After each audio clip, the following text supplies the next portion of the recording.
Hello everyone.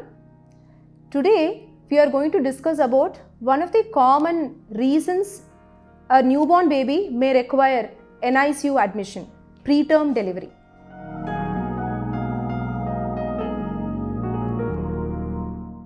Preterm birth means the delivery of a baby before completion of 37 weeks of pregnancy.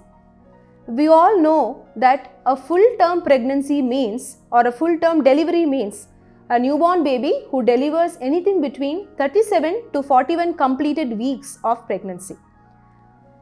For various reasons, if the newborn baby delivers prior to the completion of these 37 weeks of pregnancy, it is called as a premature birth or a preterm delivery.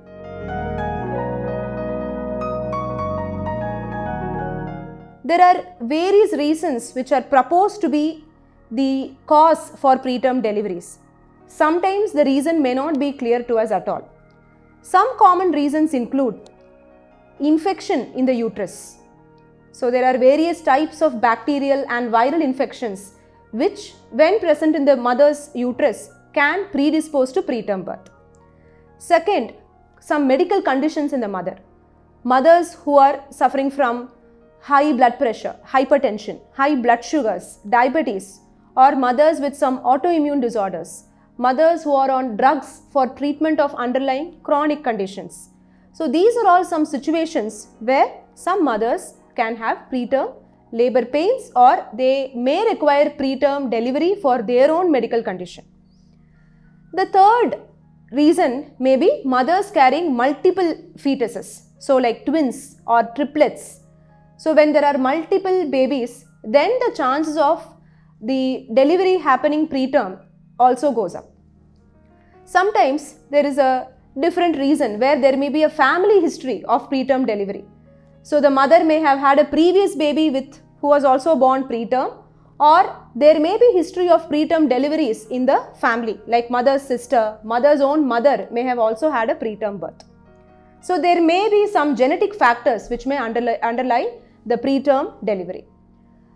Also, we find that there are some anatomical variants in the uterus which can also predispose to preterm delivery.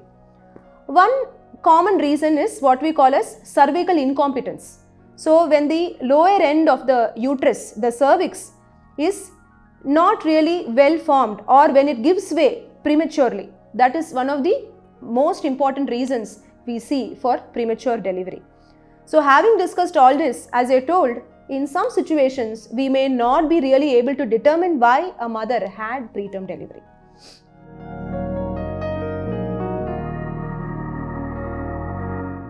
So as a family member or as a parent, the first question that the family always asks a neonatologist is, okay doctor, my baby is born preterm. Now what are all the problems that we anticipate? We all know that the various organs of the baby's body continue to mature during pregnancy. So obviously when the baby is born, prior to the complete duration of pregnancy, we expect these organs to have not grown or matured completely. So there may be some issues arising because of this. Some common problems that we see are: one, breathing difficulty, because the lungs are not completely mature. So typically, not only is the structural growth of the lung complete, but also an important substance called surfactant, which is necessary to keep the lungs expanded and open, is deficient in preterm babies. This can lead to difficulties in breathing, which may manifest as increased effort of breathing, rapid breathing, and need for oxygen or CPAP support. Second, heart problems. Commonly, there may be a normal structure or a hole which communicates between two vital blood vessels in the fetus's heart. This will naturally close when the baby is delivered at complete term gestational age.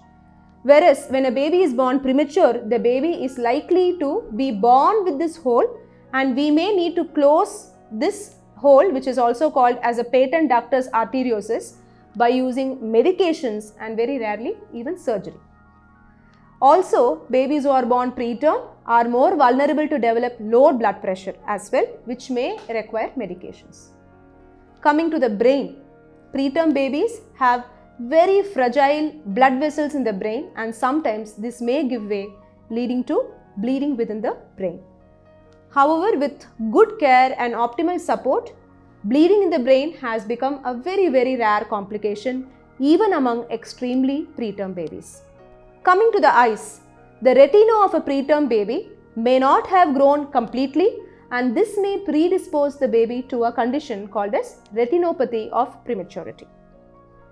In addition, the skin of a preterm baby is also very fragile, and all these factors in effect can also compromise the risk of the baby developing infection, because the immune system of the preterm baby is also very weak. So, we have discussed various complications or various problems that a preterm baby may develop.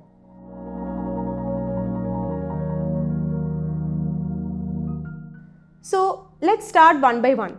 We discussed that the preterm babies may not be able to maintain temperature. So, one of the first treatment modalities that we provide a preterm baby is to help to keep the baby warm by placing the baby in either a warmer or an incubator. Now, in a warmer, the warmth is provided by a radiant heat source like a quartz rod, whereas in an incubator, the baby is surrounded by a warm envelope of gases which helps in maintaining the baby's body temperature. Next, for the lungs, preterm babies may require some form of support to help the babies breathe, either in the form of a device called as CPAP or high flow nasal cannula, or sometimes a very sick baby may even require ventilator support. There may be need for inserting tubes for giving these babies IV or intravenous nutrition, because the intestines are also not very well developed and we may not be able to give complete oral or enteral feeding. That is, we may not be able to start giving milk right from the time of birth. Hence, these babies may require tubes or central lines for giving intravenous protein, fat, carbohydrate, etc. They may also require tubes like feeding tubes, which may be used for giving milk directly into the baby's stomach. So, these are all the different types of treatment that a preterm baby often may require.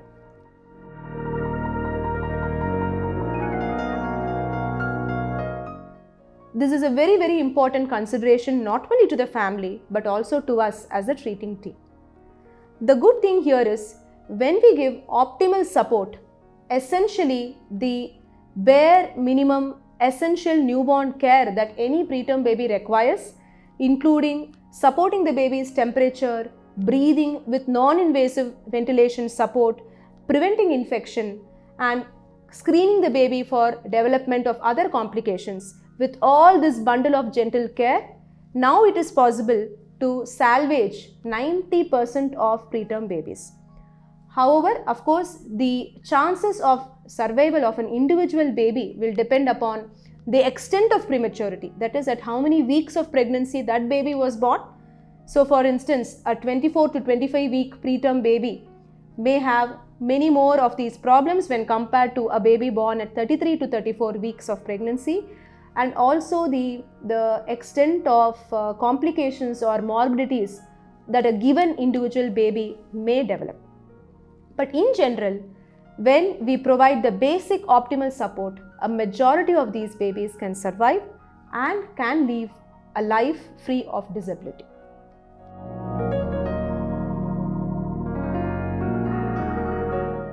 So, right from the time of birth, and very often even before birth, as doctors, our team of neonatologists, pediatricians, working closely with our obstetricians, the NICU nurses, the postnatal nurses, are there to provide all forms of medical and clinical support that your baby requires, the support for helping mothers of preterm babies to produce enough breast milk, and to provide the kind of emotional support that the family requires. I hope this video was useful to all of you in understanding what it means to have a preterm delivery and what are all the anticipated problems and how these can be tackled with the use of the current day technology and infrastructure in NICUs. Thank you.